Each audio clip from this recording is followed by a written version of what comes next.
پہلی ربیع الثانی 65 ہجری سلیمان بن سرد خزائی کے قیادت میں توابین کے قیام کا آغاز۔ سلیمان بن سرد خزائی کا نام زمانہ جاہلیت میں یسار تھا۔ جناب رسول خدا صلی اللہ علیہ وآلہ وسلم نے ان کا نام سلیمان رکھا۔ یہ شخص جلیل و صاحب فضل تھے۔ کوفہ میں سکون اور خزاعہ میں گھر بنایا۔ وہ اپنی قوم کے سردار تھے۔ جنگ صفین میں ملازم رکاب جناب امیر علیہ السلام تھے۔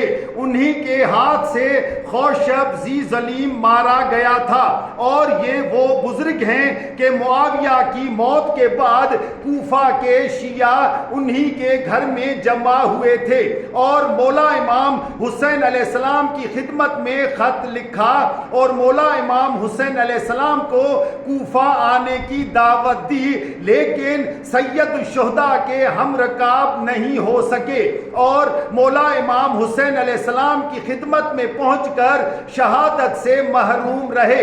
اس کے بعد بہت پشیمان ہوئے، توبہ کی اور مولا امام حسین علیہ السلام کے خون کا بدلہ لینے کے لیے کمر ہمت باندھی، اور 65 ہجری میں مسیب بن نجبہ فزاری، عبداللہ بن سعد بن نفیل ازدی، عبداللہ بن وال تمیمی، رفاعہ بن شداد بجلی اور کوفہ کے شیعوں کے ایک گروہ کے ساتھ کہ جنہیں توابین کہتے ہیں، بنی امیہ سے مولا امام حسین علیہ السلام کے خون کا بدلہ لینے کے لیے شام کی طرف روانہ ہوئے۔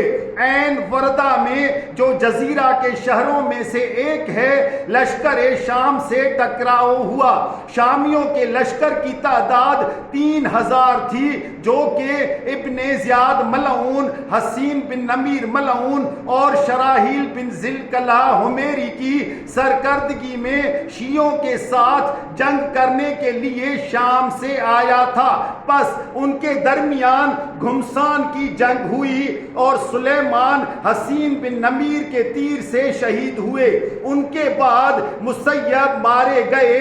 جب شیعوں نے یہ کیفیت دیکھی تو جان سے ہاتھ دھو لیے اور تلواروں کی نیامیں توڑ کر جنگ میں مشغول ہوئے۔ اسی حالت میں 500 افراد بصرہ کے شیعوں سے ان کی مدد کے لیے پہنچ گئے۔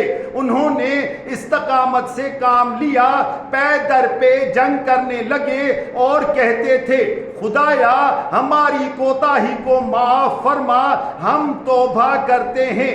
یہاں تک کہ عبداللہ بن سعد شیعوں کے دوسرے سرکردہ افراد کے ساتھ مارے گئے، اور جو رہ گئے انہوں نے جب دیکھا کہ اب مقابلے کی طاقت نہ رہی تو پیچھے ہٹے اور اپنے شہروں میں واپس چلے گئے۔